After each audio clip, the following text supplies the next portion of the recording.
60 seconds and counting. We are go for Apollo 7 at this time.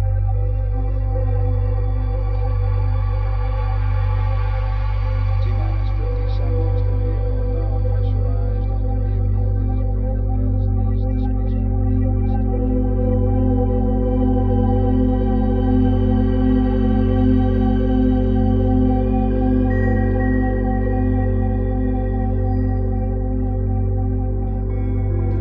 Alrighty, our third speaker of the day is among the world's leading researchers and historians on the UFO subject. He is the author of 2 volumes of history, UFOs and the National Security States, as well as an analysis of the future, AD after disclosure, when the government finally reveals the truth about alien contact. He has appeared on many radio and television shows, including specials for the History Channel, Sci-Fi, BBC, and elsewhere. Since 2012, he has hosted his own radio show. In his books, articles, and many interviews, he has analyzed the deconstruction of our political liberties as a result of the UFO cover-up, the possible nature of the non-humans themselves, what their presence mean for our civilization, why he believes the cover-up will end within our lifetime, and what is likely to happen after that.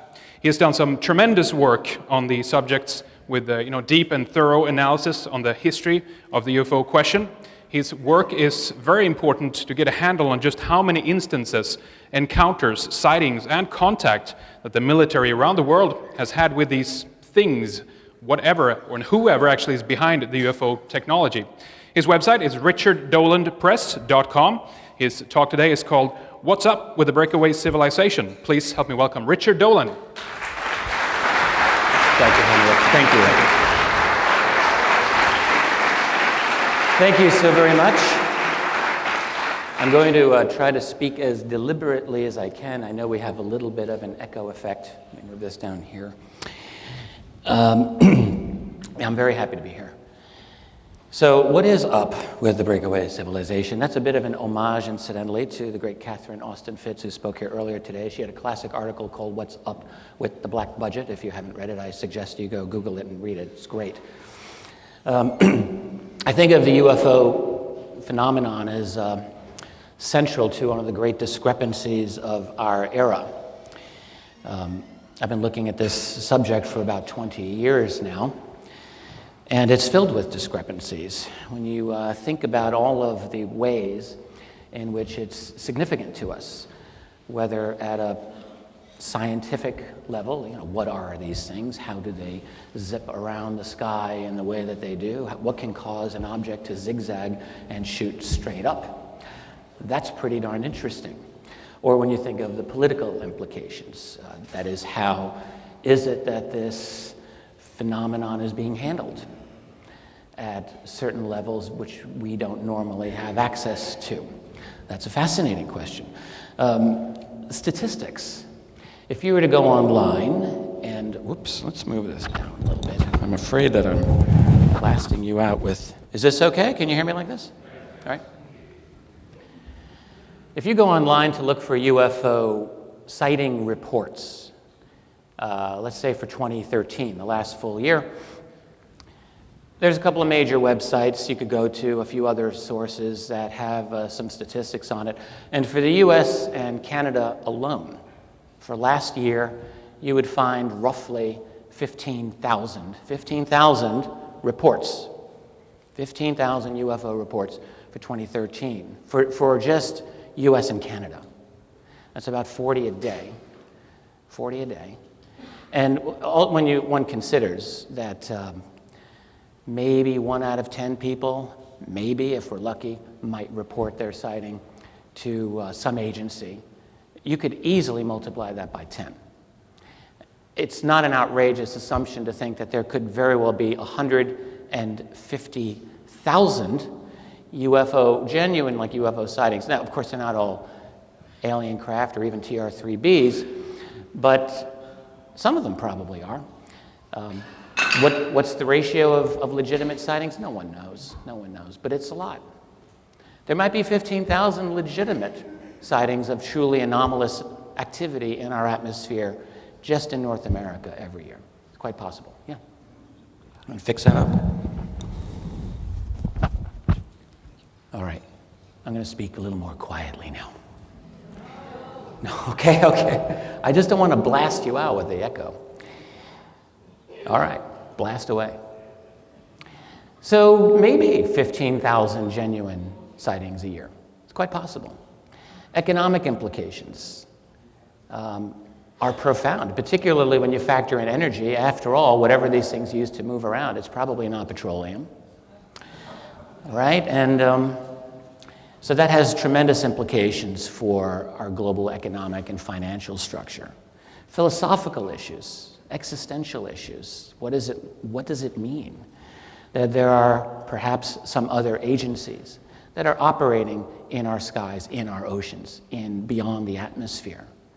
That's important for what we are as human beings. All of it, and personal. There are thousands upon thousands of individuals, many of you sitting here right now, who've had what you believe are intense personal encounters with some other, whatever that other is. This is a phenomenon that affects people at a very deep level. This is not trivial. So where's the discrepancy? Well, the discrepancy is that there's no love, there's no recognition from our mainstream culture. There's no recognition from our academic community. There's no recognition from our political institutions. It's a subject that gets no love, but it's significant. And that should tell us something right away.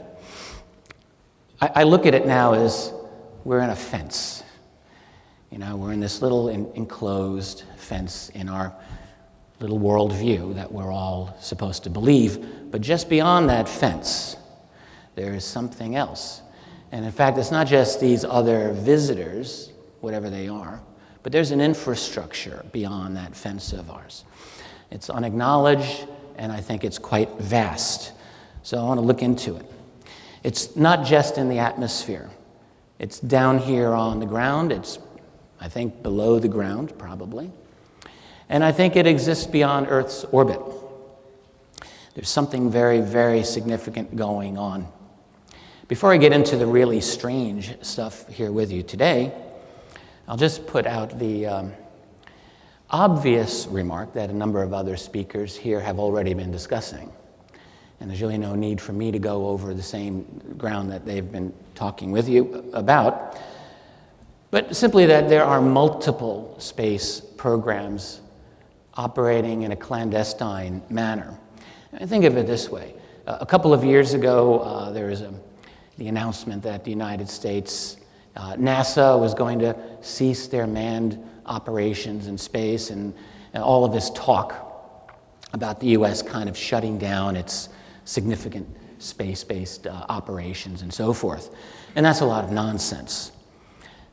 And it's nonsense because on a logical, practical basis, if the United States military establishment is going to continue to be the dog that has to pee on everyone's tree around the world and has to dominate this world in the way that it is accustomed to, it must dominate space as a theater of operation. There's no negotiation about that.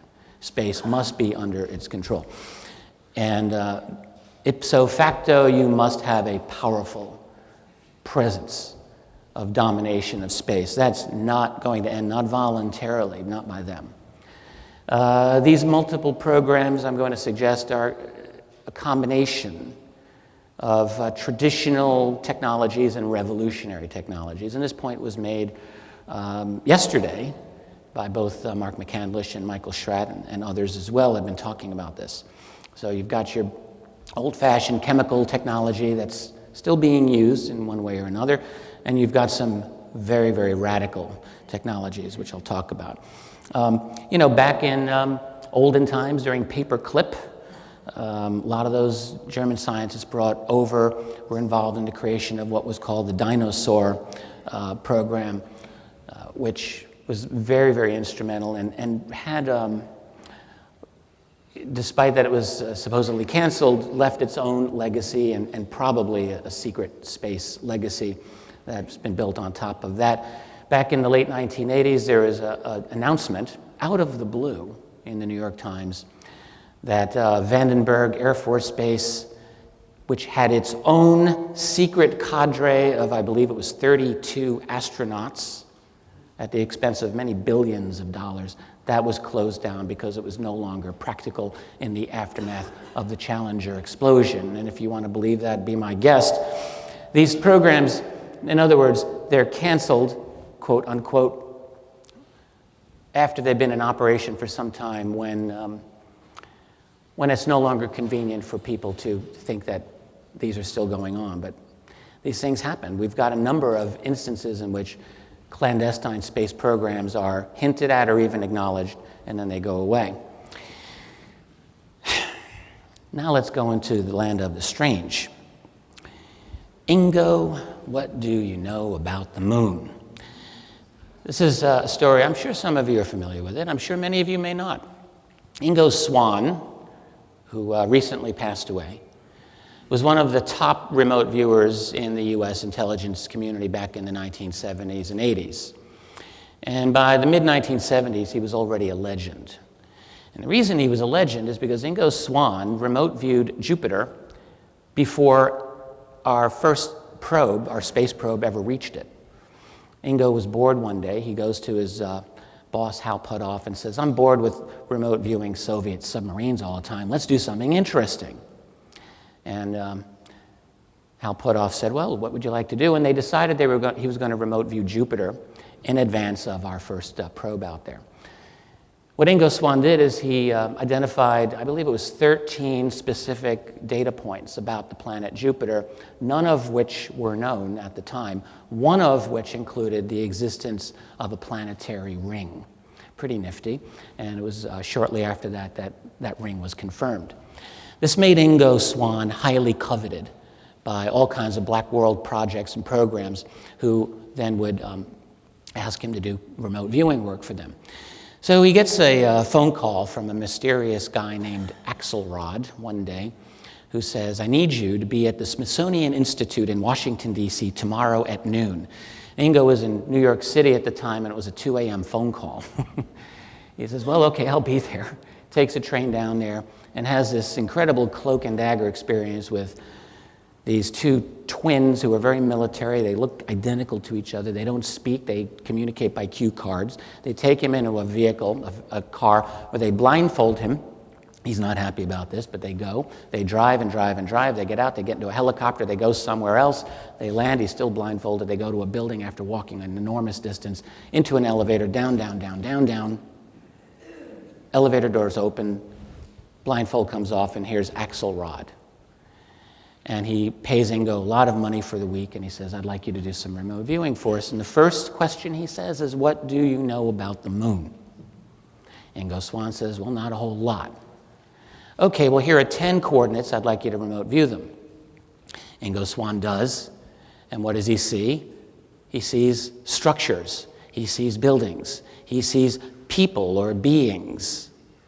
And as he sees them, he says, "They're looking at me." Axelrod says, "Come away from there very quickly." He spends a week doing this. At the end of the week, he writes a detailed report about the efficiency of remote viewing, its strengths and limitations, and so forth. What was it that he was seeing on the moon? Well, it's not proof that he was seeing actual structures. I mean, remote viewing can be effective. It's not 100%. But Ingo Swann saw structures on the moon. And incidentally, it's my own opinion that the Axelrod operation was some form of counterintelligence. After all, let's just say you're not from here. And let's just say that your operation involves, among other things, telepathy, mind-to-mind communication. Just pretend it happened, because it might be the case. And these Americans are now creating this new remote viewing program. You might want to know how vulnerable you are. You might want to test these remote viewers. There's a lot of other things about the Ingo Swann-Axelrod encounter that lead one to that conclusion. But the point for here is that Ingo Swann saw stuff, artificial things on the moon, including the far side of the moon. I'll tell you another story that came to me, a conversation that I had with another scientist involved in the remote viewing program back then, Russell Targ.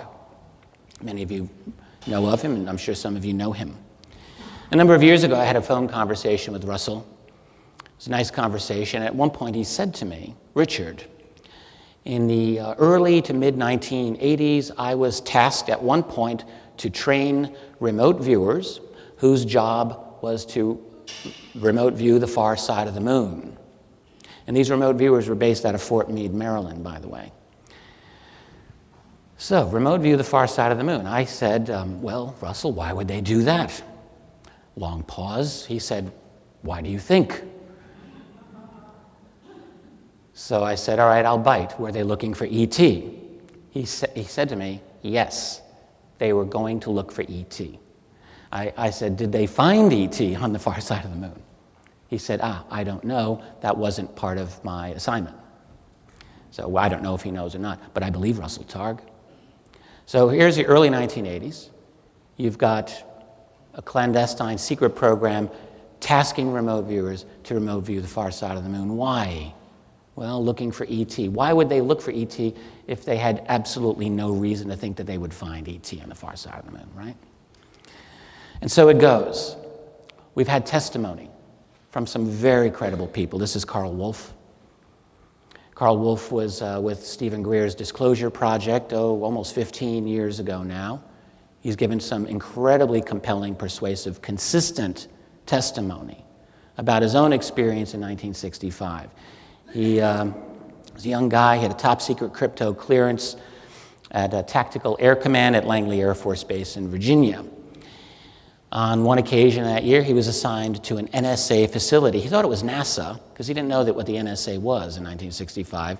He thought they had said NASA, but it was an NSA facility to do some equipment repair. While he's there, he's talking with another airman about how they would obtain images, digital images, from the lunar orbiter. This is a totally new technology at the time. It was fascinating to him, and they're just chatting. And somehow, at one point, this other guy says, "Oh, by the way, we've discovered a base on the backside of the moon." Carl Wolf got frightened, and he's mentioned this many times in his interviews, because he knew he wasn't cleared for this information, and he thought, this is not a good situation for me. I can get into a lot of trouble.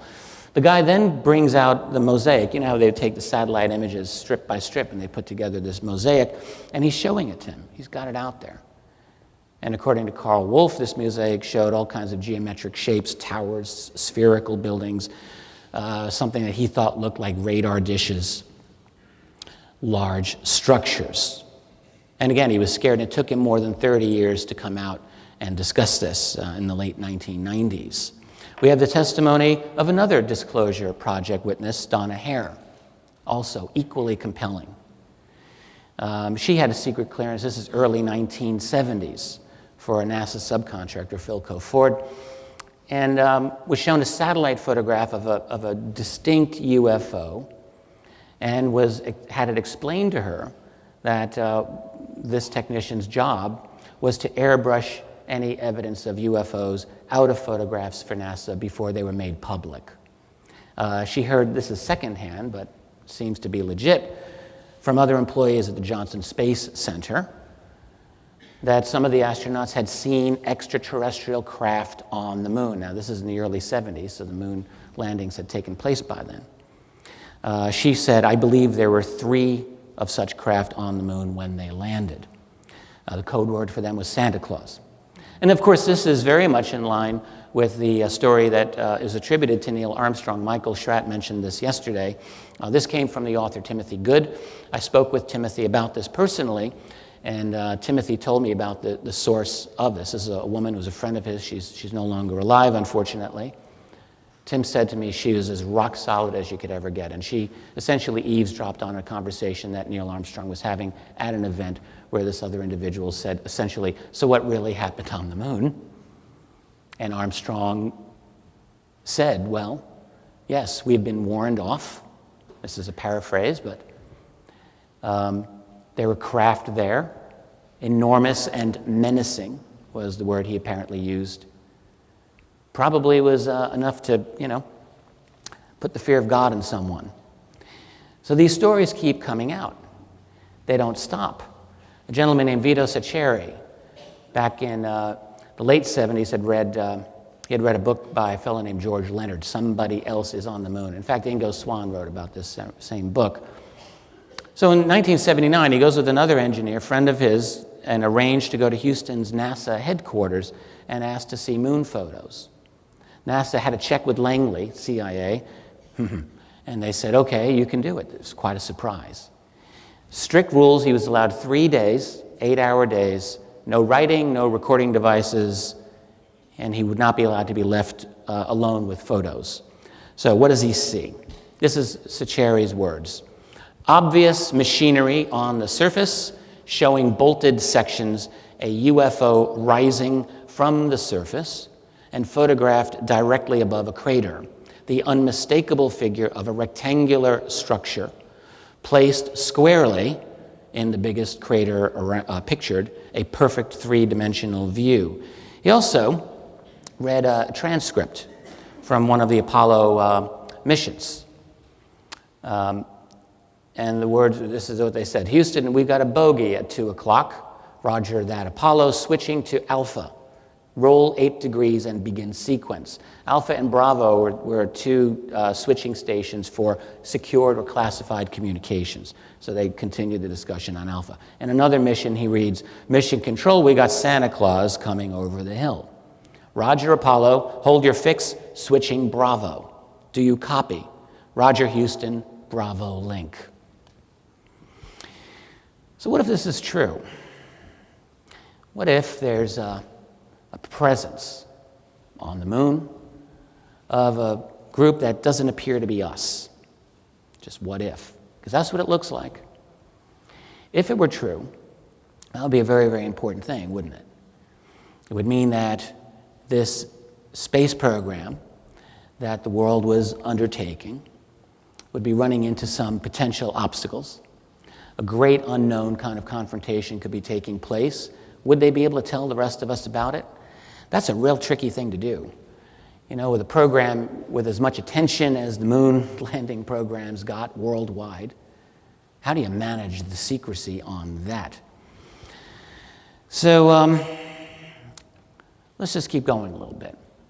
I received, I've got a few accounts of the what seems to be an ominous nature of whatever it is that's here. That's Jimmy Carter. I'll tell you that story in just a moment. What we have are a number of cases, a number of instances where information seems to have seeped out to researchers or other people indicating that this is a grave matter. The researcher Donald Kehoe, retired Marine Corps major, he's really one of the most prominent people doing this back in the 1950s and 60s and into the 70s. Kehoe was a guy who had a lot of contacts. And one of them in the 1960s made it very clear to him and said, and this is a paraphrase, and I was looking for the exact statement, and I couldn't find it in advance here, but this did happen. He said to Kehoe, this is something that is so serious, this can never, ever, ever come out.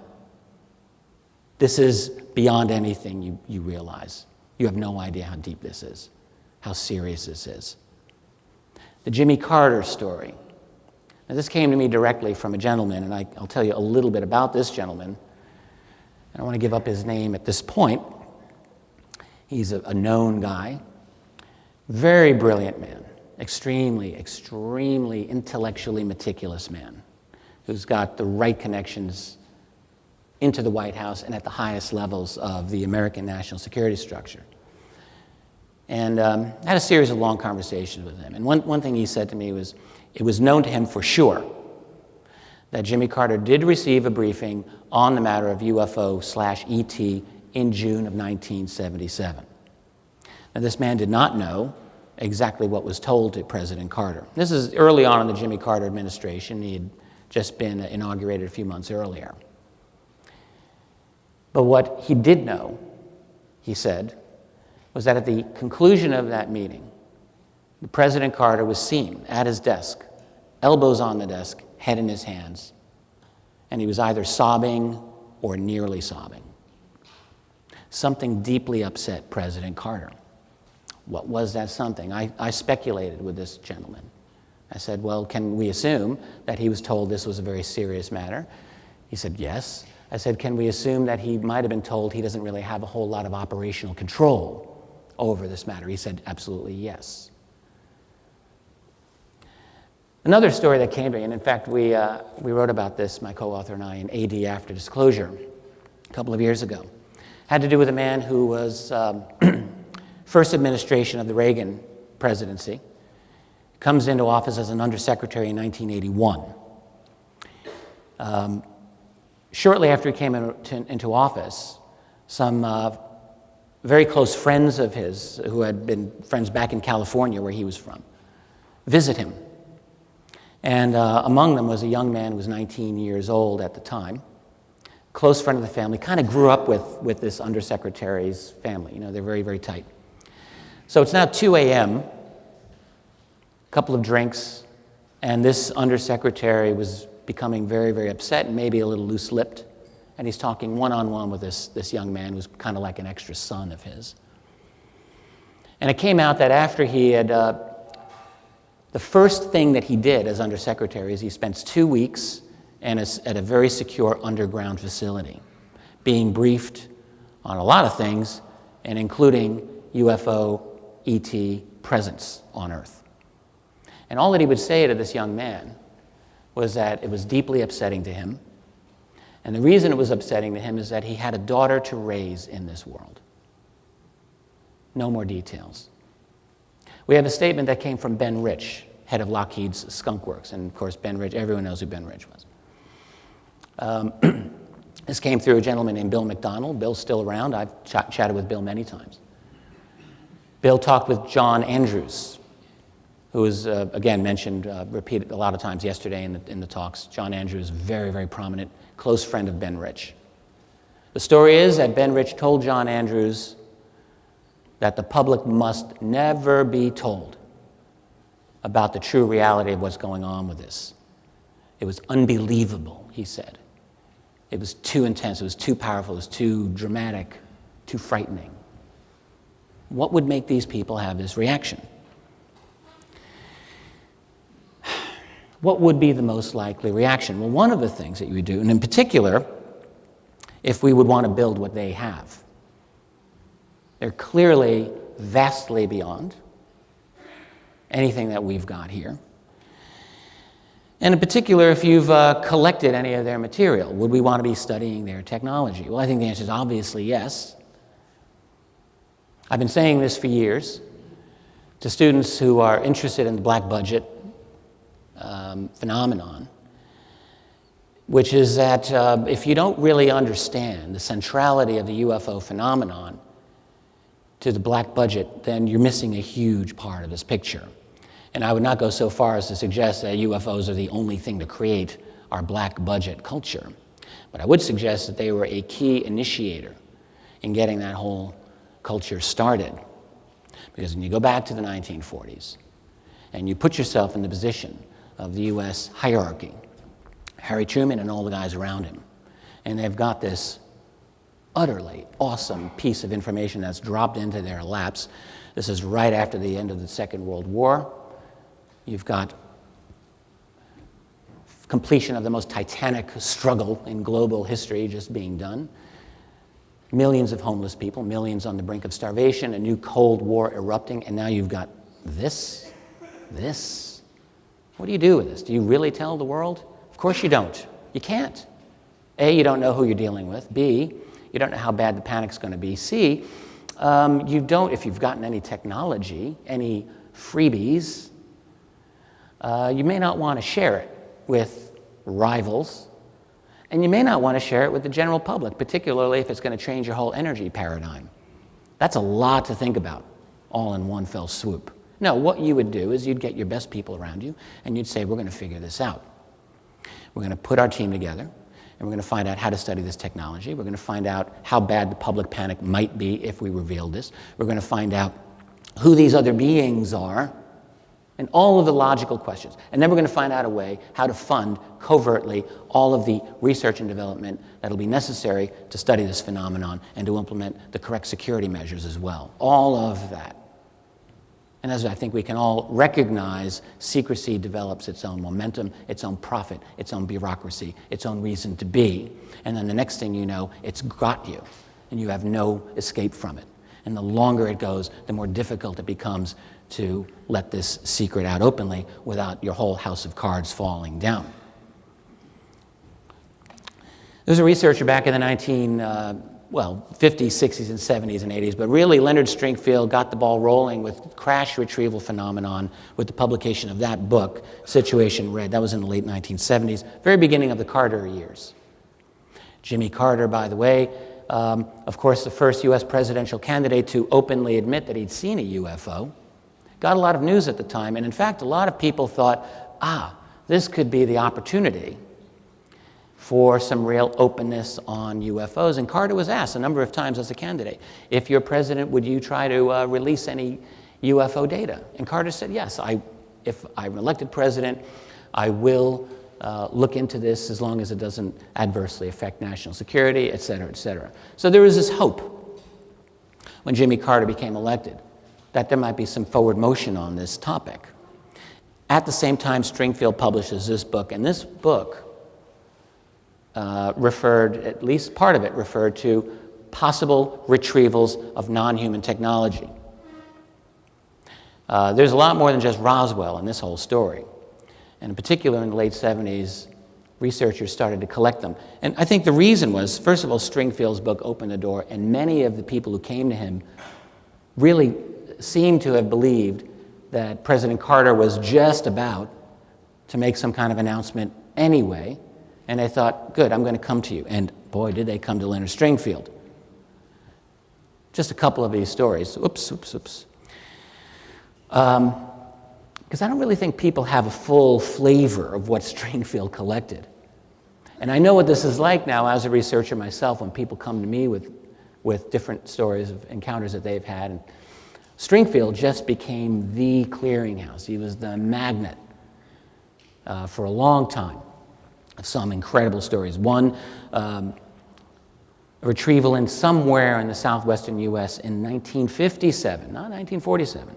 4 humanoid bodies recovered with great difficulty. There was a doctor based out of New York City that Stringfield got to know fairly well, who talked to him about having autopsied an alien body, or bodies.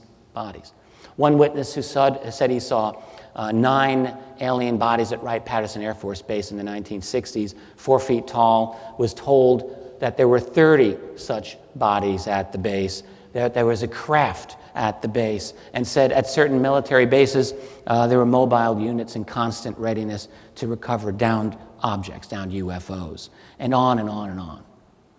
There was one radar specialist, this is from 1953, this is a fascinating one to me, who told Stringfield he was shown a film of a crashed UFO from a desert location which showed the interior of the craft and dead aliens inside a tent. Now, if you remember the 1990s film of the alien autopsy video by Ray Santilli, which everyone said that's a hoax, that's whatever. What a lot of people don't realize is that these stories had been circulating for quite some time. That is, military people saying, don't know why, but I was shown this very strange film of an alien autopsy or of a recovery of a UFO with dead aliens. My own theory on this goes like this. Let's say I'm an officer and I'm in charge of managing this program, and every now and then I have to recruit and bring new people into my program to deal with this, highly sensitive subject. So I've got to look for my people, and I identify maybe a couple of people here, but I don't really know how they're going to react to this when they encounter the information. So we do a little test run. In the case of this particular guy who spoke to Stringfield, I think he failed the test because 2 weeks after he was shown the film, he said an officer on base came up to him and said, "That movie you saw, forget it, it was a hoax." The guy was totally mystified. That was 1953. In any case, there's a lot of these, lots and lots of these stories that Stringfield collected. But wait, there's more. One of my favorite, and I think one of the most important stories in all of UFO research has to do with these 3 individuals right here. Wilbert Smith, Robert Sarbacher, and Dr. Eric Walker. Wilbur Smith was a kind of a genius. He was a Canadian scientist who was in the bureaucracy of the Canadian Department of Transportation. Kind of a mid to upper level guy there who just happened to be fascinated by the flying saucer phenomenon back in the 1950s. And on one occasion in 1950, he was down in Washington, D.C., and met up with, through the Canadian Embassy, had a couple of interviews with some prominent Americans, including a mysterious scientist. And Smith wrote about this in a classified memo at the time to his bosses, at which he said that he was told that the UFO subject was the most highly classified subject in the United States government, rating higher even than the H-bomb. 1950, the H-bomb was about as high as you would go. This was higher. So that document was released many years later after Wilbur Smith had died, and no one really knew who he spoke to until another researcher named Arthur Bray went through the Smith papers and found Smith's handwritten notes from that meeting in September 1950, and he saw the name Robert Sarbacher, Dr. Robert I. Sarbacher. Well, Sarbacher himself was a brilliant young scientist with the defense establishment back in the 50s, very well positioned. And it was Sarbacher who had said this to Smith. Sarbacher, in the early 80s, when all of this was found out, was still alive. And a number of researchers got to Robert Sarbacher, who then sung like a canary, confirmed everything that Smith had said, and then wrote a 2-page, single-space typed memo to another researcher in which he really laid it out. He said, yes, I was very aware of crash retrievals, of exotic technologies coming from these other beings. He said the word was that they seemed to be constructed something like insects. This is a letter from 1983. This letter made the rounds in the intelligence community, by the way. Well, it didn't end there because more research, and Sarbacher died like a year after this. He didn't live much longer after this whole thing came out. Before he died, he gave the name of another guy, another top scientist who was involved, he said absolutely was involved in this, and that's Dr. Eric A. Walker. Who is Eric Walker? Well, Eric Walker was more than just the president of Penn State University, which is not a bad gig to have, but Eric Walker was the head, the chair, of one of the most elite defense think tanks in the country, the Institute for Defense Analyses, the IDEA. And this was written about at length, incidentally, in a book that I was lucky to be able to publish for the authors Grant Cameron and Scott Crane. It's an excellent book. You can look for this. They did a great analysis of this. In any case, Walker was found, and he first spoke in 1987 about this, right after the MJ-12 documents were released, and all of this messy controversy about their authenticity was being discussed. Whatever reason, who knows why, Eric Walker thought, I'll talk a little bit about this. And he confirms to the researcher, yes, he was involved in these meetings. Yes, there is a group like Majestic 12. He says, I've known about them for 40 years. He says to the researcher, you'd better back away from this. You're getting into stuff you have no idea. The researcher says, no, I do, and I'm doing this because I believe in it, et cetera, et cetera. Walker says, you have no idea. It's a series of fascinating discussions. Shortly after this, Walker decided to shut it down. He just avoided everyone because I think he realized he'd probably said too much. It's a heck of a lineage there of conversations that gives us more reason to think something's going on. Journalist James Goodall, very well known among some UFO researchers. He was not a UFO guy per se, but he certainly knew a lot about it. Did a lot of work as a journalist with people involved in Groom Lake, Area 51 region, all of that, classified technologies and so forth. Long before the world heard of Bob Lazar, James Goodall was working the same turf. It was his own conclusion, this is back circa 1990, that there were at least 8 black programs flying out of Groom, not counting the B-2, not counting the known classified programs that had come out, but beyond that, including a silent flying triangle. So we're talking, 25 years ago or more. One of his guys at Groom, who was there for 12 years, Goodall says, do you believe in UFOs? Guy says, absolutely, positively they exist. Can you expand on that? No. Guy later said, and this is a quote that I think everyone should know about, "We have things in the Nevada desert that would make George Lucas envious." And one of his other sources, this is from 1985 or so, said, "We have things out there that are literally out of this world, better than Star Trek or anything you can see in the movies." Goodall says, "Can you expand on that?" The guy says, "No." There's an interesting article I just saw about a week or so ago by a fellow named Harry Howard. I need to check in more into him, but he seems to have been an intelligence officer who briefed the very famous General George S. Brown during Vietnam. Basically, it was his own analysis, his own take on the subject, that the black triangles are an integral part of the secret space fleet. He says, absolutely, they obviously exist, and certainly they do. And again, another book that I was fortunate to publish about a year ago by David B. Marler, really the definitive study on flying triangles called Triangular UFOs, An Estimate of the Situation, lays out just how powerful this evidence is for the reality of truly revolutionary triangular UFOs.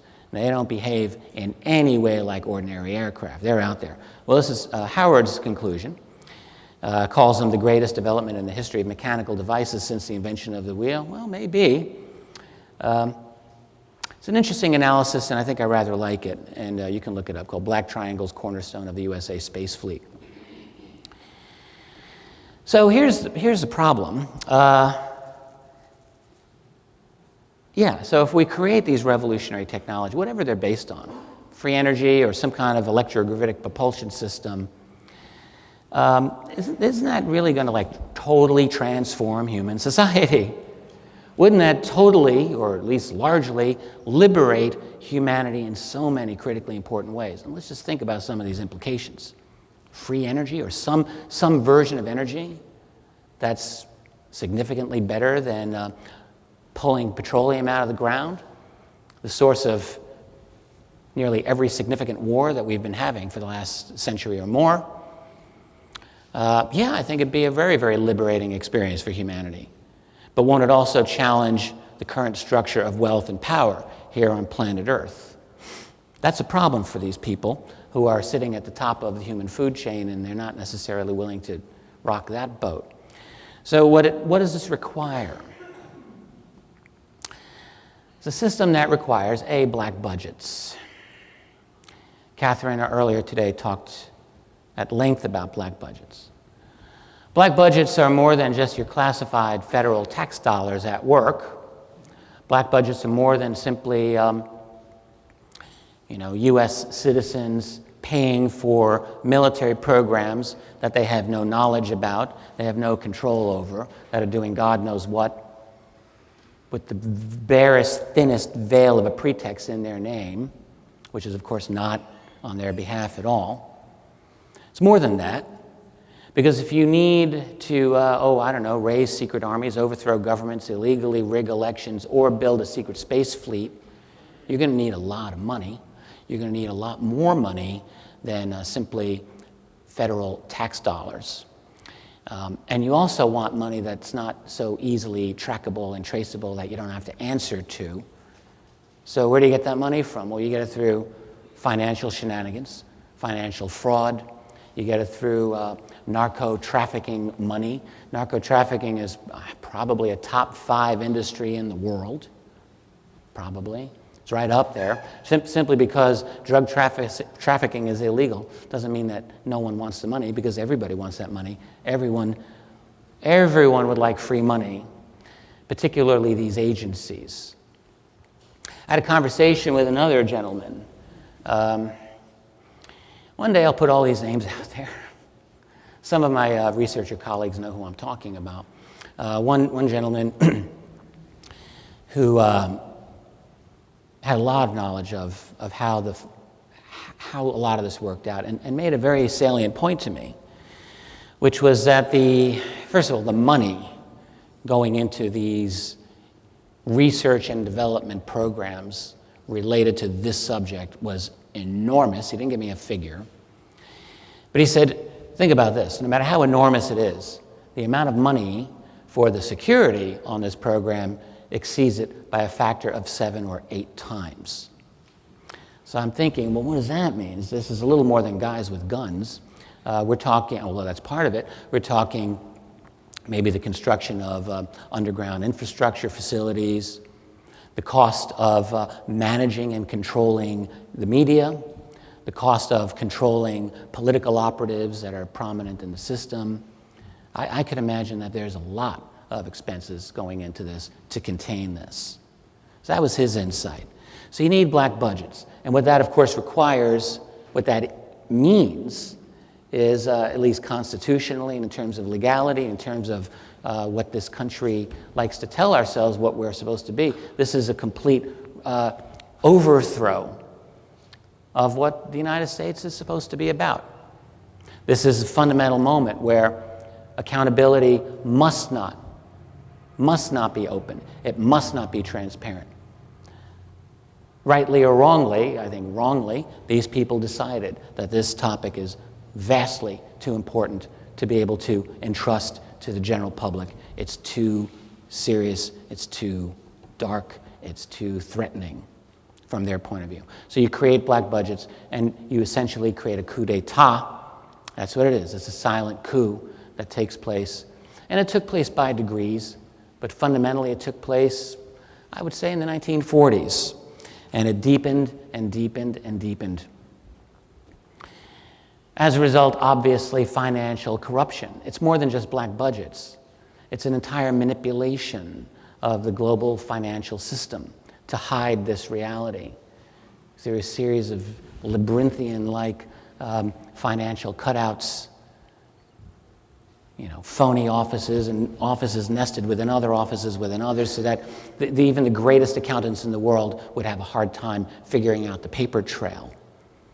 And of course, when you get into a situation like that, you got a lot of free money for everyone who's able to just plunder at will. So it's a situation where it's not simply they're all on the up and up saying, well, we have to have this secret program so that people don't know. No, it's a situation where, yes, we'll have this secret program that people don't know about, and let's rob them in the process. So that's been going on since this whole thing started. Tremendous, deep corruption, in which, of course, blackmail is the norm. And again, I'm referencing Catherine here, but she's talked quite eloquently about this a number of times.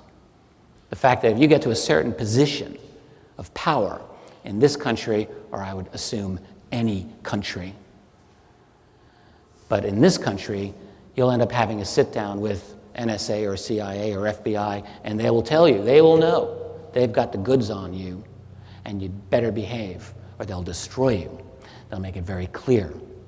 These politicians, they may get into this field because of idealism at one point or another, but they very quickly learn if they get any kind of power whatsoever, they are owned outright by other interests. And that's what they have to work for, and they're controlled. They're controlled through blackmail and through bribery and everything else that influences people. Political corruption. This whole system predicated on black budgets, financial corruption, political corruption, classification of the technologies, holding our future hostage. So think of it this way. You've got a group of privatized, black budget scientists, security people. They control this radical technology that they are studying. This is really where I kind of conceived of the idea of a breakaway civilization. This is something that I mentioned first in UFOs in the National Security State's second volume about 5 years ago. I'm glad I coined that phrase, and I'm very gratified that other researchers have found that it's something worth following up on, and I'm very, very gratified that other researchers are trying to study the analytics and the structure of this. We need a lot of people looking into this. In any case, what happens with these classifications of the technologies is, let's say we're part of that group. We're the scientists. And we come up with our breakthroughs. We'll come up with, yes, money makers, better integrated circuits, lasers, fiber optics, and the rest. Those are nice ground floor investment opportunities for sure. But we may come up with something a little bit niftier than that. We may come up with electrogravitics that actually work, something that can give you true gravity reduction We may come up with a new form of energy, better than petroleum. Of course, we can't let the rest of the world know about that. That's off limits. We wouldn't be allowed to, because our bosses, the private interests that fund our operation, would say, no, no, no, can't do that. So what would we do? We would simply classify those technologies, and there are thousands upon thousands of classified patents along these lines in the U.S. And one of the gentlemen in this research field, Thomas Vallone, worked at the U.S. Patent Office for years, and he's spoken about this at length. Tom Vallone's one of the best experts on electrogravitics out there as well. So you've got a whole series of classified technologies that are off limits to us. And as I say, it holds our future hostage. So if you were smart enough to come up with your own version of electrogravitics, and you wanted to patent it, I think you'd have a hard time getting that thing patented. You'd be running into some classified stuff. And incidentally, this is a key reason why there's now a movement. I'm jumping a little bit ahead of myself, but not too much. But a key reason why there's this global rush right now to solidify a transnational legal structure. You know, not just NAFTA, not just the Transatlantic Free Trade Agreement with Europe, and not just with the TPPA, the Trans-Pacific Partnership Agreement. The whole thing's coming into place right now. And one of the key things that they feel that they must do is nail down intellectual property rights, so that if some genius person in India or China or some other place comes up with a nice electrogravitic system, that too says, no, no, no, you're going into classified territory, proprietary. That's the whole point. You classify it to keep that fence around us in place for as long as possible and as strongly as possible. But you have to do more than that. This whole system requires a comprehensive approach. It requires control over the media, and I mean total control over the media. Total and significant total control. So, sure, you can allow, some cable station to put out a UFO documentary that talks a little bit about this. It's best if you get the kind of he said, she said documentary where you put a little bit of one side of out there, and then you bring in a couple of skeptics, and they say, no, that's all nonsense. That's being objective, they like to think. And they'll put a little bit of that out there for the people, because they know people are becoming more and more interested, because we're living in a totally revolutionary era right now. But over the main media, over the establishment media, that's totally controlled. We all know this. It's funny, when I started researching this subject exactly 20 years ago, I'm sure many of you remember, it was a much harder sell, even then, crazy as it sounds, but it was a much harder sell to convince people that our media was as totally controlled as it is. I don't think it's a hard sell anymore. I think we've kind of gone through all of that. I think most people, even people beyond this room here, even people beyond those who may be watching this on YouTube, they know that there is a vast control over media. And one of the reasons, not the only, but one important reason that this media must be controlled is for this subject. It's essential. Not only the presence of others, but the fact that we have been developing a profoundly advanced infrastructure that is being kept away from ordinary people. Media must be controlled. Global totalitarianism. I've been thinking a little bit about this lately, and I think my opinion now is that it is seen as a necessary component of maintaining this system of secrecy. You can't just have it as a partial thing. You have to have total control. We've moved into a global world. We're trading with each other every single day around the world. We're all relying on each other in critical ways every single day around the world.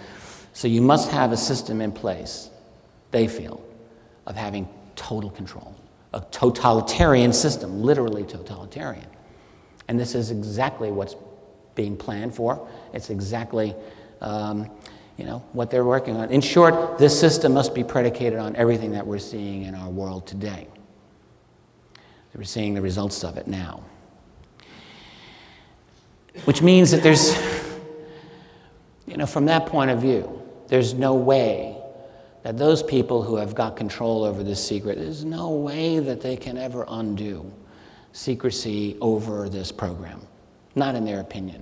And this is why for years I've characterized disclosure as a paradox. You know, I've always said it's impossible, but on the other hand, I continue to maintain that it's also inevitable.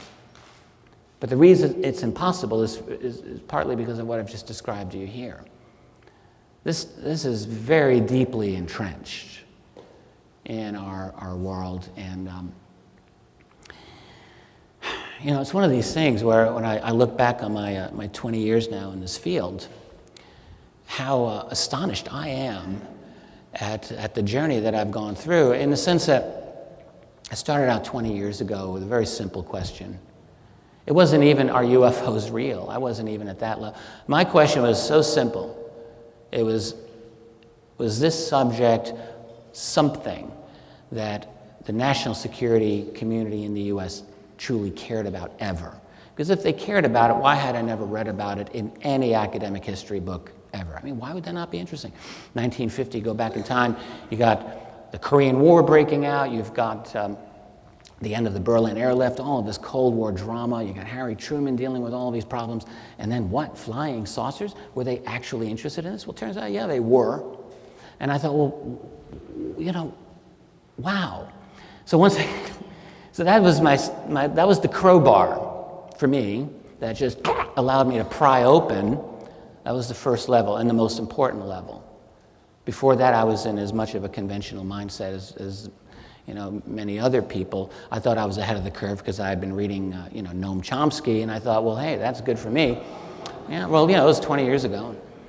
But what happens, of course, is that one answer leads to a dozen more questions, and each of those leads to many more. So one of the immediate questions that I started with was, well, wow, if this was a concern, why was it a concern? Well, it turns out it was a concern because you have declassified documents. They're not arguable. I've talked about them in many other venues. There's no need to go into it here. You can look at some of my other lectures on YouTube, whatever, or other researchers. But there's an overwhelming abundance of declassified documents that make it crystal clear that there were violations of sensitive airspace over key American and also international bases going way back, all the way back.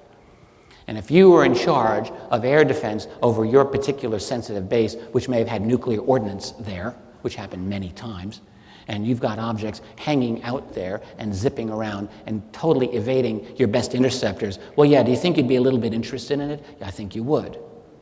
And so would your bosses. So this we have. There's no argument about this. That's a fact. You can take that to the bank. But that led me further still. Oh my goodness, you know, if this is real, then what were their thoughts about what they were dealing with? Did they think this was Russian? Did they think this was a black budget American program? Well, all of those questions were asked. All the logical questions that you could think being asked were asked. They were smart people. Now, unfortunately, all that we have available to us officially are lower level declassified documents. We don't really have the highest level. Those are the ones that are blacked out or that don't even get released. What we have are mid-level, like secret, confidential, restricted, and they're interesting, and they give us a pretty good idea about what some of the lower rungs were talking about, and they were very concerned. And every time they came up with a truly radical conclusion, like, interplanetary visitors, the phrase of the time, they got shut down and dispersed. Obviously, those conclusions were not desired. Anyway, I'm digressing a little bit, but I just want to point out how strange this subject is.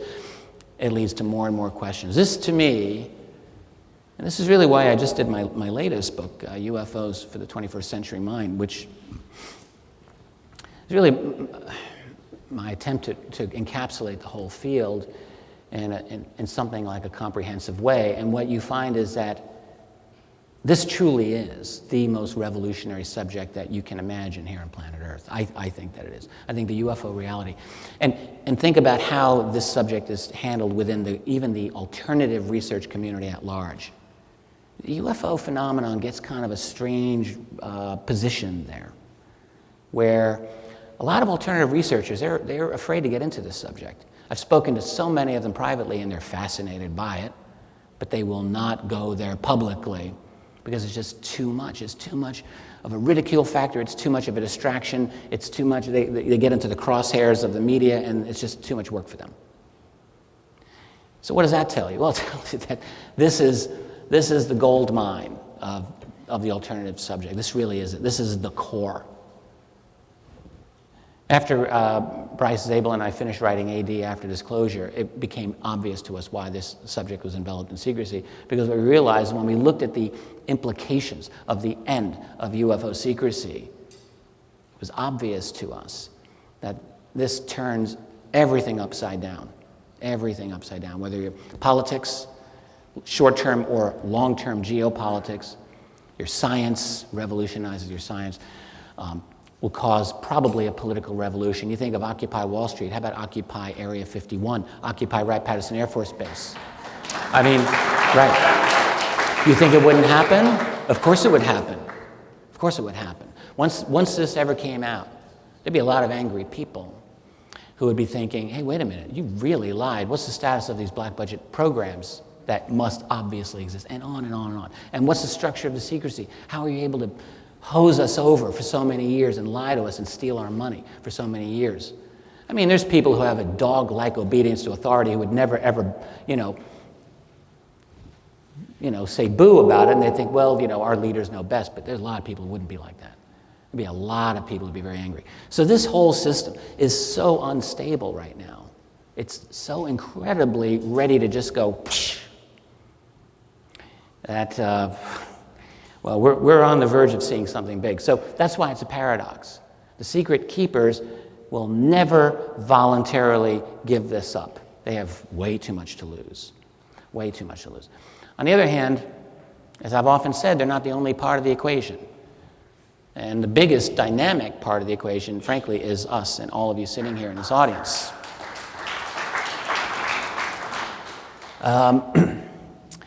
Like we know, power is never given, it has to be taken. And when people decide to take power, that's when real change will happen. We're seeing a dramatic shift culturally in relation to a lot of things in our society, but this one, I'm seeing it happen. I'm seeing a shift in general public attitude toward the subject of UFOs, and a greater acceptance.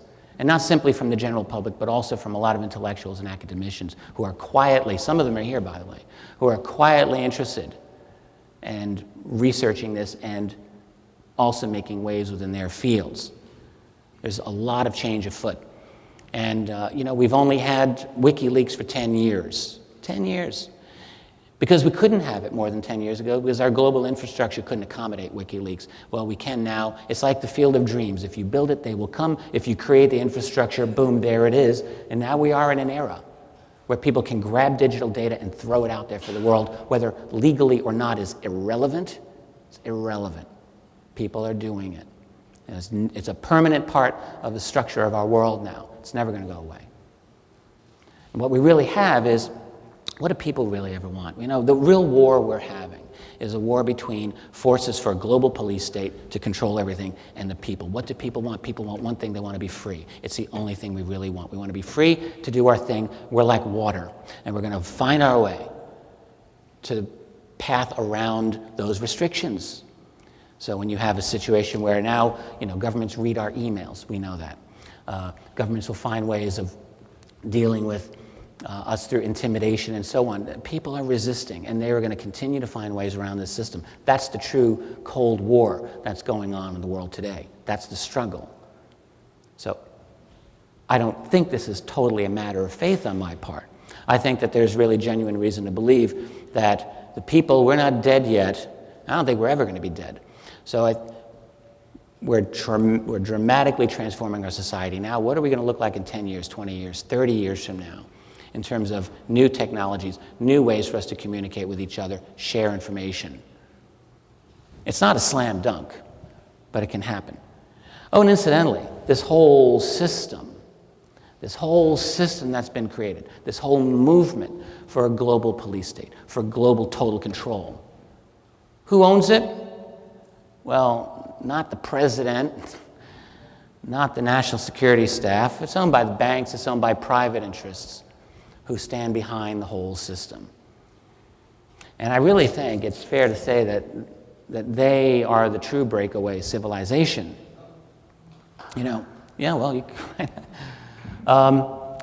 I say now, the idea of a breakaway civilization initiated with me, anyway, in a technological way.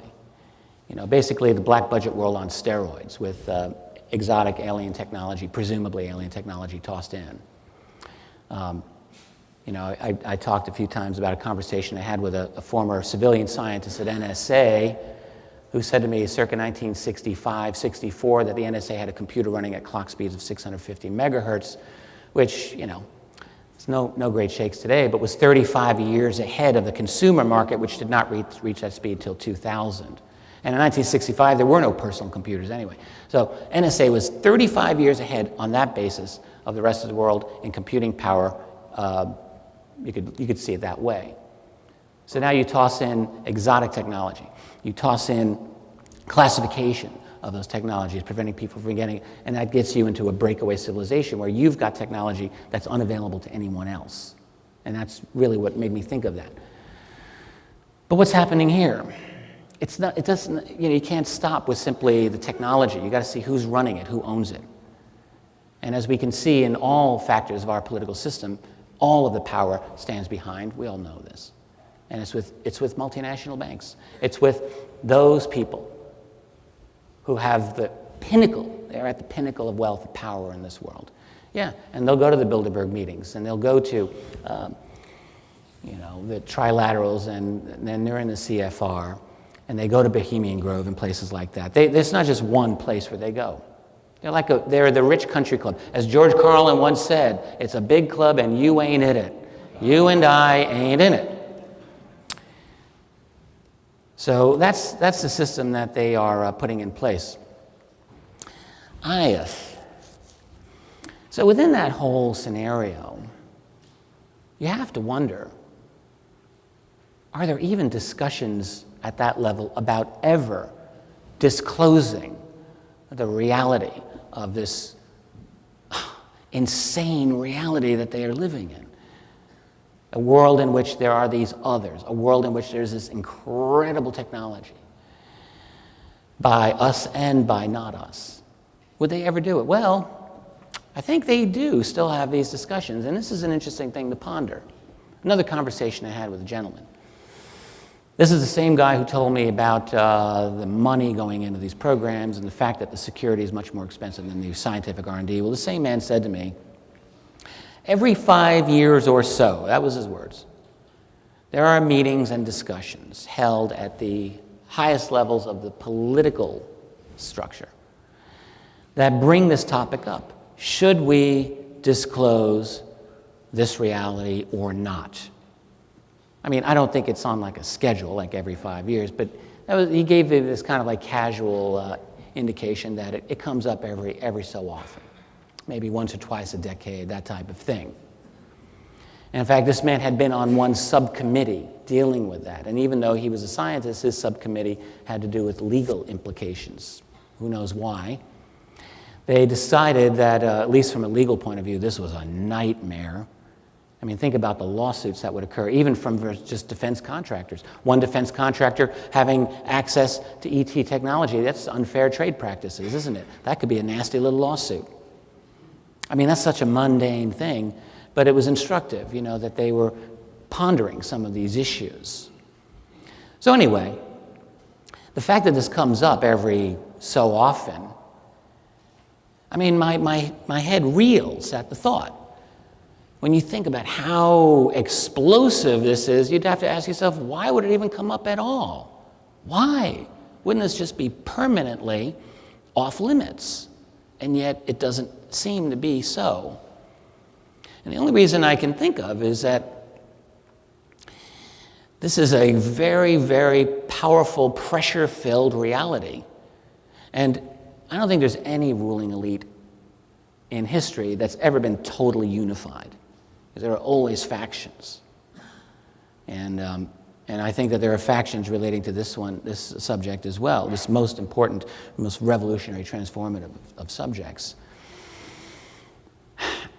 A few years ago, back in 2008, I did a conference in southwestern Illinois near the town of Galena. Cool place, by the way, beautiful. Still retains a lot of its 19th century look. Ulysses S. Grant lived in Galena, Illinois. And my very good friend Sam Moranto organized an event there, and I was there. And one night there were a fellow with a couple of pairs of excellent quality night vision binoculars. So we decided we were going to do a night watch. And I was there. It was a really nice group of people. It was just a couple of hours, from 11 till a little after 1 a.m. Nice June evening in 2008. And I have to say, now we have, we may be doing some night vision here at this event, I know. I was blown away. I was blown away by what I saw. It was my first experience going through night vision in any kind of sophisticated way. And I couldn't monopolize the binoculars the whole night, although I wanted to, but we all shared. In 2 hours, I probably saw about literally 100 objects going through the night sky that I would not have been able to see with the naked eye. And I can't remember exactly now, but a very high percentage of them, a very high percentage of these were really strange things. So, objects, super high altitude, going at unbelievably fast speeds. These are not meteorites. These are not space objects. These were craft of some sort. Many of them were pulsating in a very rhythmical way, going at speeds that just astonished me. You've had for years and years, and again, Michael Schratt did a fantastic discussion on some of these types of advanced craft, what are often known as trans-atmospheric vehicles. I don't know, take you to New York to Tokyo in a couple of hours. Is it possible? Well, after that night, I thought, yeah, I think so. I think they're out there. There were objects that seemed to be maneuvering. It was hard because we weren't recording anything, and you're watching with, through these binoculars, and sometimes they're moving kind of quickly. What I can tell you is, it was like, that movie, They Live, where you put the special glasses on, and you see the reptilian people behind the mask. Well, it was kind of like that, except that's what night vision does to the sky. It allows you to see a vastly different reality than what you would see, even on a clear night. You can see much, much more. And so that really got me, that had certainly got my attention. I'm going to show you just a couple of night vision clips here. This one was also from 2008, December, from Fremont, California, here out on the West Coast. I only included like a 30-second clip, and this includes what certainly appears to be a triangle. I'm going to start it now, and hopefully we'll be good here. There we go.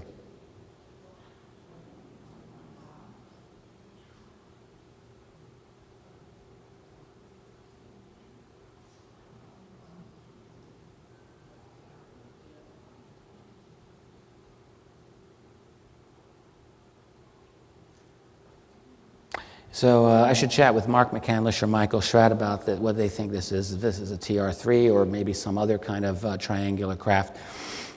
It's something that's not supposed to be out there. That's a picture of it. That's a pretty good shot. You can see what it is. It's very, very clear. Maneuvering. I just did a fascinating, nearly month-long tour of Canada. Did a 12-city lecture tour that just ended a couple of weeks ago, and we ended up in Vancouver. I went from Halifax on the East Coast, 4,000 miles in an RV where you feel every bump along the way, ending up in Vancouver. It was a great adventure for me, and I'm glad I did it. The folks in Vancouver, they got a fascinating group of interested people out there, I'll tell you that. Some very, very good researchers, a lot of experiencers, witnesses, and just a lot happening out there. Of course, it's a beautiful city, and hey, if I were an ET that looked a little human, that might be a place I'd like to go, for sure. But there's a lot happening there. I had a long conversation after I came home with a Vancouver guy who does a lot of night vision there, too. And I'm just going to show you a couple of his clips. His name is Charles, you're going to see this in a moment. Look at this. Charles Lemeroux. You can see a hole in the middle of this thing.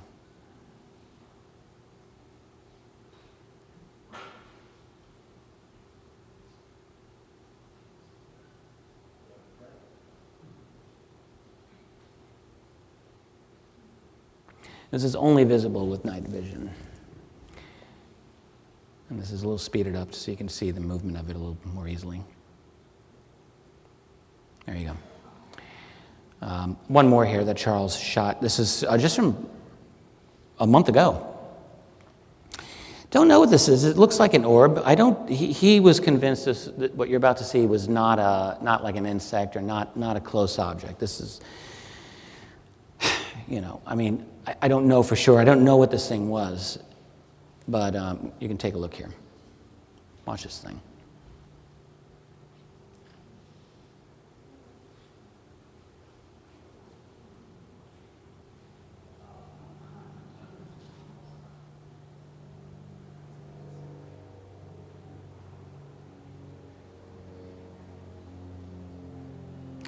That's the end of that. The fact is, we have Ed Grimsley here, and Ed's very well known for doing night vision watches. And you go online, go on YouTube, you can see a lot of this. There's a tremendous amount of very interesting night vision shots of strange happenings in the sky. And again, I'm mentioning it here because it seems to me that it's a very apt visual, kind of a visual representation of the world that we're in. In other words, just on the other side of our apportioned field of vision of what we're allowed to see, there's this, it's an infrastructure. Is it ours or not ours? Well, my feeling is it's both. This is a research associate of mine, a friend, actually, who lives in central Arkansas. This lady's used Generation 3 night vision for a couple of years now, and she wrote to me. I'll just read it. She says, there are all kinds of craft up there. Military R&D drones, drone triangles, and even what she called a huge rectangular craft. She saw this in daylight. This wasn't night vision. She writes, I have seen these craft cloak. I saw one cloak over my house at treetop level, and I tell you, it could not be seen at all. And I was only about 50 yards away. I've also seen these drones from less than 30 feet, and there is no movement, no vibration, nothing. They look as though they are glued to the sky.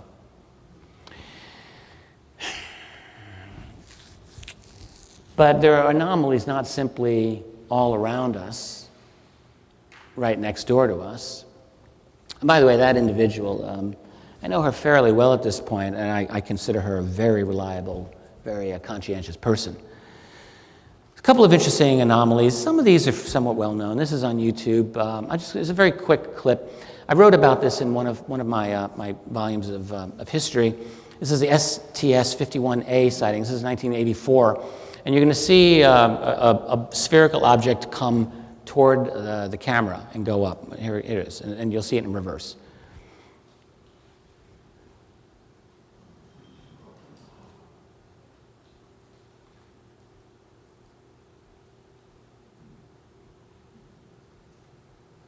I've done my own analysis, such as it is, of this object, basically trying to measure it, the change in its size as it gets seemingly closer to the camera, and it does get larger. So the diameter of this thing does increase measurably from when it first appears to when it last appears. So it grows in its diameter as it gets closer to the camera, which tells me that this is something that's significant. It's not just some effect or some reflection or anything like that.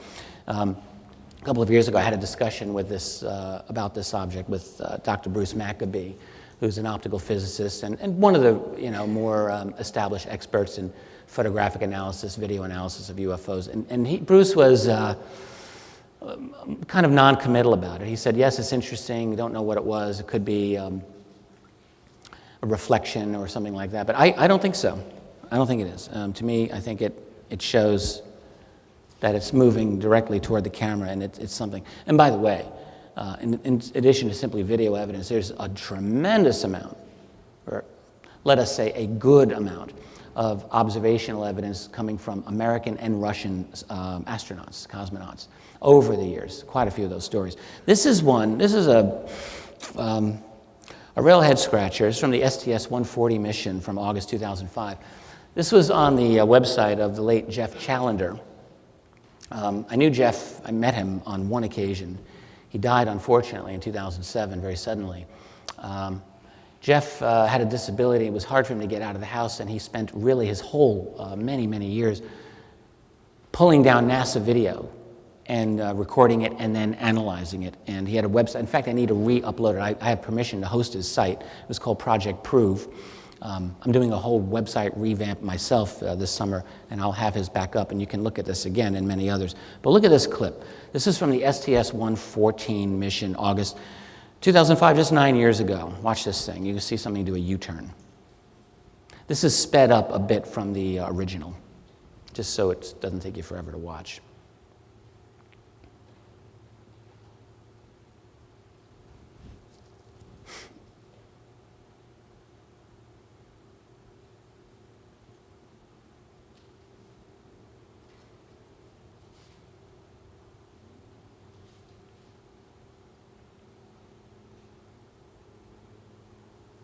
And by the way, it's Earth below.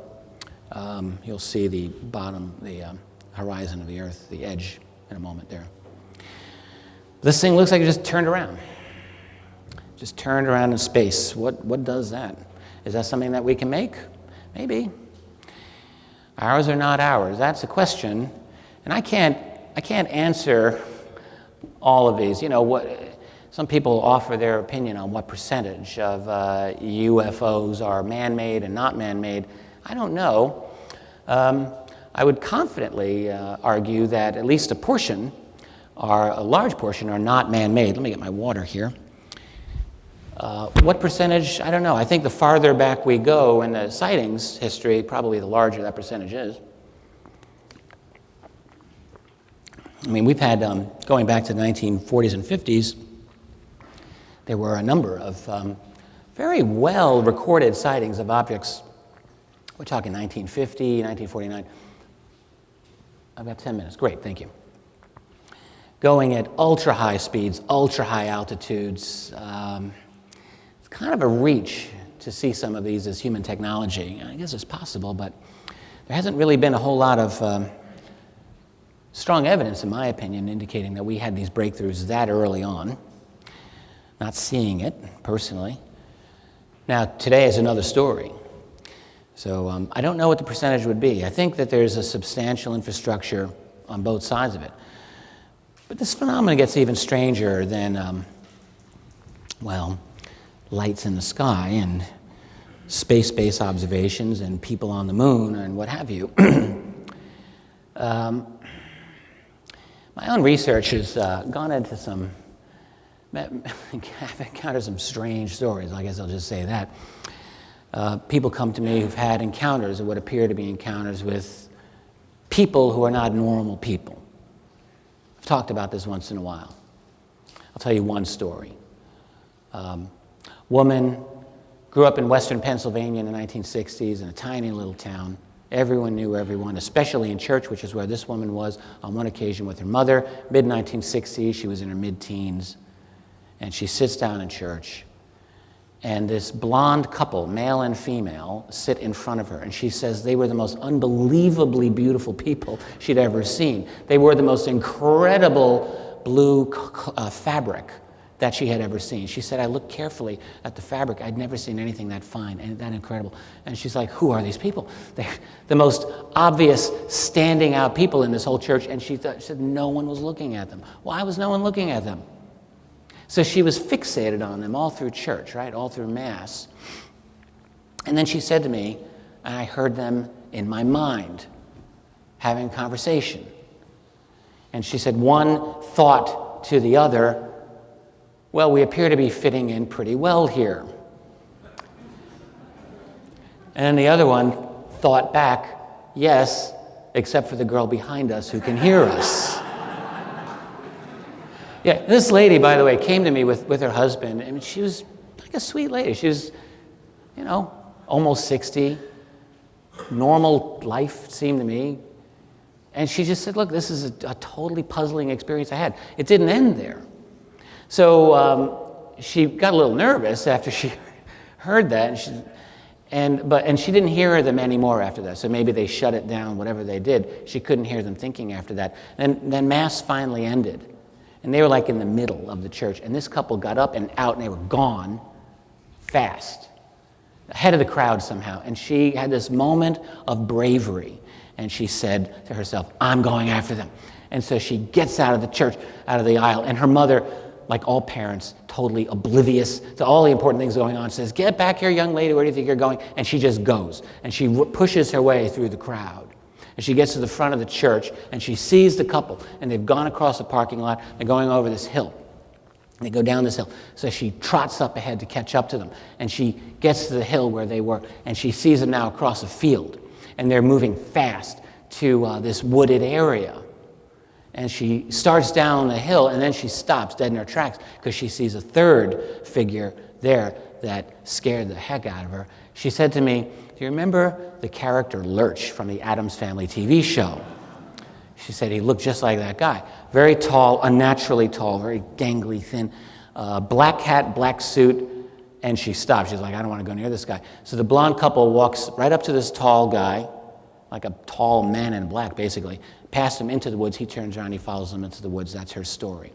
I had a very similar story told me by a retired Air Force colonel, PhD, and I'll just only give you the bare bones of this one. He was with his wife and a friend of theirs who happened to be kind of like a psychic, or they felt was a psychic. They were on having fun in Vegas at a casino. He was not on work time here. And the psychic grabs him on the arm and says, stop, stop. And she points to a blonde woman and says, she's not normal, she's not like us. And he looks over at her, and she's described as this like extremely beautiful woman wearing incredible clothing. Of course, it's Las Vegas, and you would see this, right? But there was something different, something different. So the wife and this psychic friend go down the escalator. They're getting out of there, they're afraid. He's watching her for a moment. And he said to me, he's telling me the story on the other side of the country from where this Pennsylvania lady was. He says, I heard her in my mind. And she turned slightly, and he heard her thinking into his head. She's basically like a cop on the beat saying, nothing to see here. What do you think you're doing? Just go about your business. And he's startled. He's like, what is that? And then she's joined by this equally beautiful blonde man, equally well-dressed. They're obviously together. And they start walking toward him, and he's thinking, great, I'm going to talk to them. I'm going to say something. I don't know what it's going to be, but I'm going to say something. Well, they walk right by him. He says nothing. He gets behind them on the escalator as they're going down. And he hears them, he says, this is a conversation, thinking to each other. They're not talking. And the conversation is essentially, yeah, he hears us. No big deal. He's not part of anything important. Just ignore him. He'll go away. That's the end of it. And then they get to the bottom and they just leave. A lot of other stories I've encountered from people who have had, it's very clear that they've been observed. They've been monitored. There's this clandestine infrastructure that's out there. Who are these people? Well, let me wrap this up. I'm only got about 5 minutes. This is what I think is happening. This is my current state of the union, as it were. I think we had retrievals of exotic technologies and bodies. That is, I think that they are extraterrestrial. That's my assessment at this point. This was very important. This had to be kept absolutely secret at all costs. Necessity for absolute secrecy, the creation of black budgets as a result, creating secret technology programs that become a runaway system that goes private. The best way to keep the secret is you privatize it, you make it proprietary. That makes it impervious to government requests and all of that. It's off limits. And by the way, private world's where the money is. That's where the power is. They're the people who control the political institutions anyway. So it all goes private. We all know that. Creating illegal and really criminal financing of the programs. That's all necessary. Creating what we would call a breakaway civilization, both in terms of technology and in terms of legality. Because what they're doing, they're breaking away from our entire national legal structures around the world. They're creating a transnational system on behalf of the very, very top few corporations and financial powers for their own benefit, so that they are not answerable to you or me or ordinary people. They are answerable only to themselves, and they're going to be controlling this technology for their own use. And they're going to control this knowledge for their own power. In partly a desperate attempt to catch up to whatever these other beings are. My feeling is the arrival of these others, at least in our open conscious awareness, is such that this was considered by some of these people to be a very grave challenge to the whole structure, the whole ball of wax here. And what they're trying to do is desperately try to catch up. Whether they are actually able to catch up or not is another thing, but this is the attempt. hiding all the breakthroughs, energy breakthroughs, propulsion breakthroughs, and much more. Things that would liberate this civilization of ours in so many critical ways. I mean, just imagine what we would be able to do with electrogravitics out in the open. Imagine what we could accomplish with something like clean, free energy. Just think about that, how that would absolutely, totally transform our civilization in ways that we cannot even possibly imagine, except that it would free up humanity in ways that are just, would be off the charts, off the charts. So what they have is a paralysis, disclosure paralysis, let us call it. One gentleman who very clearly was a legit black budget kind of insider wrote to me a few months ago and said, look, you know, your thoughts on disclosure are well and good, but you have to appreciate just the seriousness of disclosure to these people because they're all terrified of criminal proceedings against them. It's like the number one thing. To have immunity from prosecution is a prerequisite for anyone talking. And by the way, getting Congress to move on this is, I mean, that's a nice thing to do, but I have a feeling we're going way beyond Congress. That colonel who had the experience with the blonde beings in the Las Vegas casino also did a deathbed interview about 10 years ago with a man who was apparently a Roswell, an original Roswell military recovery person back in 1947, who is now dying at 10 years ago. This colonel interviewed him and said at one point, it's really a shame that you're not able to tell the world about your experiences. Wouldn't it be nice if there was a presidential executive order to liberate you from your oath of secrecy? And this dying man almost chuckled. He said, it would take a hell of a lot more than a presidential executive order to liberate me from my oath. So you take that for what it's worth. These people are at such risk. They know how serious this is, and they know how vulnerable and exposed they would be if this whole thing were opened up to them. If this whole thing were opened up, and where would they be? I mean, some people would want to defend them, but a lot of people would want to imprison them. But they're not just afraid for their own sorry behinds. They're terrified. The people who own them are really terrified, I think, of the whole global transformation. This is big stuff. And we down here, we little plebes, we want the change. We know it's going to help us. Those people at the top, they have no incentive. I'm sure they feel they have way too much to lose, and they, like the managers of this program, might be liable to some blowback. What are their goals? Just about wrapping up here, so I think I'll finish on time. They want to formalize this structure right now. This is a big, important part of their agenda. So, creating NAFTA and GATT and TPPA and TAFTA and all of these, it's not simply to consolidate financial control over the world. Yes, of course they want to do that. But they're trying to consolidate their independence from national laws, so that you and I do not have the ability any longer to legislate, to have any kind of legislation that's meaningful to them. They don't want that. They're trying to create transnational, corporate-friendly legal structures.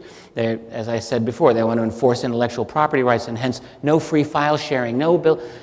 I almost feel like an evangelist for 3D printing at times. I really believe that 3D printing can revolutionize our world. I've been saying this for a little while. 3D printing. You can download a 3D design and you can print off a nice little coffee mug or a little iPhone case or whatever. Well, future generation 3D printers are going to be a lot better than that, for sure. They'll do mixed materials. They'll do printed circuit boards. They'll do organic materials. Think about it 10, 20 years from now. Will you be able to 3D print some smart person's device for an energy, like an energy harvesting device, what we call free energy, that would allow you to go off the grid? Yeah, I think so. I don't see why not. Do that. Think about how much freedom you'll have. Well, what's being put into place right now is a transnational legal structure to prevent things like this from happening. And it's a race. We're in a race right now. So before everything becomes completely consolidated, preventing us from making these breakthroughs, we're racing against the clock and for our technology to allow ourselves to make some of these breakthroughs. I think we're going to win. What are their other goals, though? They want a goal of total surveillance. They're doing that. They want a goal of total intimidation. You will continue to have the right to bitch. You're not going to have the right to do a whole lot more than that. That's the sum total of your freedom of speech these days. organizing. And the thing is, when people know they're being surveilled, whether they're through email or on the street corners, it does have an intimidating effect against a lot of people. Not everyone, but a lot of people who would ordinarily protest are not going to protest because they're just afraid. And that's the whole goal. It's intimidation, it's control, it's surveillance. And the other thing they want to do is turn the web into TV. We're seeing this now with the arguments over net neutrality. We're going to continue to see these arguments over the coming years. That is the attempt to create a multi-tier system of internet that's going increasingly to work against independent alternative research sources on the web. You know, they're not going to eliminate it all at once. They're just going to squeeze them out bit by bit, year after year, and they're going to attempt to make it more and more difficult through this type of harassment, so that then your web, you turn out like Yahoo News, that is news for Yahoos, basically have the latest Miley Cyrus twerking scandal, whatever. I mean, they do this for a reason, of course. They have to distract you. They have to make you, basically the whole point of that is to make you sit down and shut up and maybe bitch a little bit and let off some steam every now and then, but that's essentially it. So the web, they want to turn into just television, spoon feed, like back in the 1980s when, you know, we had Full House to watch and great shows like that, before there was a web. So they want to maintain total control over global intellectual life. That's not an outrageous statement. That sounds like, what a big thing he's saying. It's not. It's not over the top to say this. They want total control over global intellectual life. That's what totalitarianism is. That's what this whole secrecy over the UFOs is just a big umbrella term for all of this that we're dealing with. We're talking about others, we're talking about a breakaway civilization, we're talking about something that's so transformative that they must control it, and to control it, the only way they can do it is to create a global totalitarianism, control every aspect of your life that matters. And beyond that, I believe, I fear, and I think they may be trying, down the road, some version of what we might call class-based transhumanism. You know what I mean. We're at a point now where we've got total control, or we're getting total control over genetic material, genetic manipulation, DNA, moving into an age of advanced nanotech, an age of advanced artificial intelligence. There's a lot of potentialities here that no one could dream of even 10 years ago, including the creation of a super race. It's really not, I mean, there are people, they've got to be thinking about this. So, I mean, they're already creating it now, basically creating dumb-dumb America, dumb-dumb Canada, dumb-dumb Europe, with programming, fluoridation, toxins in the water, all the things that dumb us down. They're already doing that, but I think what would be ideal for them is to formalize that, where you literally will have a race of people who've got longer lives, more intelligence, better physical strength, and then a race of people maybe who don't have those things. It sounds truly nightmarish. It is nightmarish. Is it possible? Yes, of course it's possible. And just, you know, it's not happening yet. But this is the kind of nightmare world we could be moving into. But I don't think it's necessarily going to go that way. I think this system is inherently unstable. I think this system is inherently ready to just go down. It's on outrageous thievery. It's on outrageous injustice. It's built on a total unsustainable model. We're seeing dramatic changes in our own society. Can this be like France before the revolution? Can this be like Russia before the revolution? The answer is yes, it can be. I'm not saying it will be, and I'm not saying go do it. I'm saying it can be. And the other thing is with disclosure, there's no easy way to do this. There's no easy way to ease into the truth here. This is such a dramatic, upside-down reality that we're living in that if this stuff comes out in any way, you know, it's not going to be easy. It's not going to be gradual.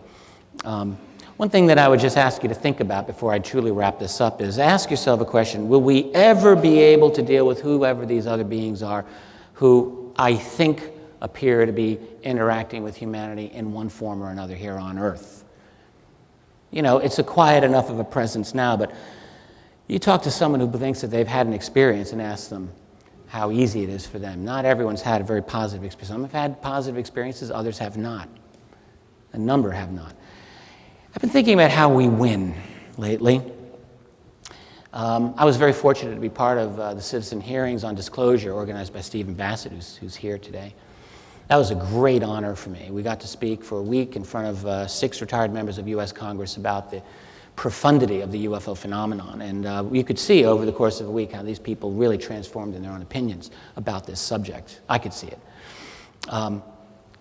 Political action is something that we must continue to employ in a way to create change in this world. But increasingly, I'm hesitant to engage in like any kind of invective against the powers that be or establishment, because really all that I think that's going to do is just cause a kind of a reaction and a closing of ranks.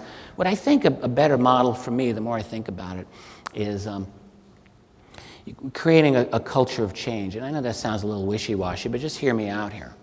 Think about a guy like Oscar Wilde, who a little over 100 years ago spent his last years in jail because he happened to be gay and happened to be in a situation where his society said, that's abominable, that's an abomination, right? So we go from that through the 20th century.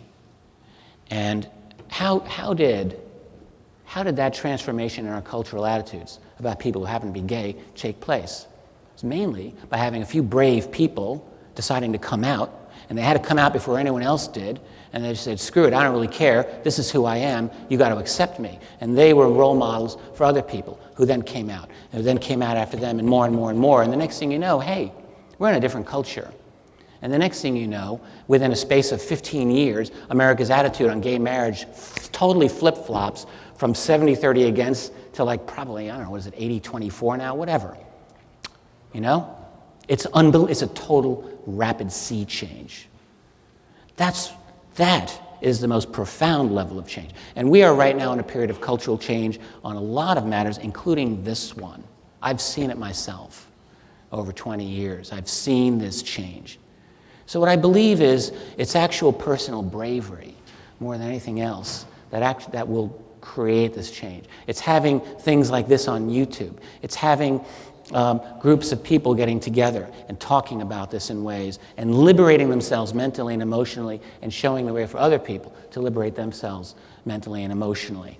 In Rochester, New York, where I happen to live, I've been an active member of a UFO meetup group for the last 6 years. It's like my extra family. I love those people. And we have 50, 60 people minimum every month, and we get together, and we bring new people in all the time.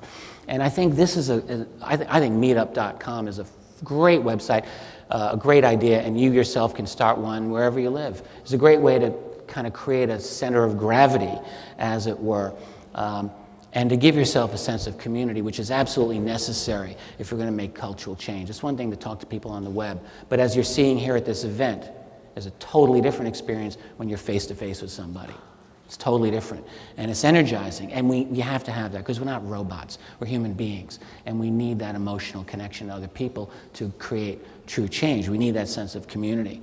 So for me, Meetup is a good one, and meeting people at conferences like this is also very, very effective. Remember that there's 3 stages that every new, radical, revolutionary, transformative idea goes through, right? First, they ridicule you, then they attack you, and then they say, oh yeah, we knew that all along. And I think that's right. Another thing that I feel we have to remind ourselves doing is, to the extent that it is reasonable for us, to the extent that it is feasible for us, is not to participate in this type of criminal system that is trying to have total control over us. So do not participate in the mainstream 24/7 propaganda mind job that's being done on you when you turn on your television. Just don't participate. Don't participate in the kinds of ritualistic forms of control like these the election cycles and the presidential this and that and the other thing. This is a system of control. Don't participate in a kind of obsession over your local sports team and the Super Bowl and the World Series. I mean, like I love baseball. I grew up playing baseball, and I love the game. But it's a different thing for me to play it than to watch it in some corporate-dominated media setting, because all it does is it just grabs your brain and goes and rips it out of your head. Don't do it. Don't do it. Don't do it. If you have... Thank you. I have 2 kids. They're in their late teens now. I homeschooled my kids for years. And I'll tell you, that was a lot of work, but it was the most rewarding thing I did. And I've got 2 young people now who have their own minds. and they know, and they're not, my son's Miley Cyrus knowledge is a little lacking, but he's a genius, and my daughter's an off-the-charts amazing young woman. They think for themselves, and I'm a believer in homeschooling. I just think doing things to allow a certain level of independence from the control system. This is what we want to keep this in mind to the extent possible, and showing other people that it's also possible. And being brave about this subject is very, very key. I think I was supposed to end my lecture a minute ago, but I just want to. I'm amazed that I came as close to the target as I have. I'm going to be available at my table if you want to chat with me about this afterward. I'll be signing some books, and I'll certainly be available at the across the way there. I just want to thank you so very much for your time here today. Thank you.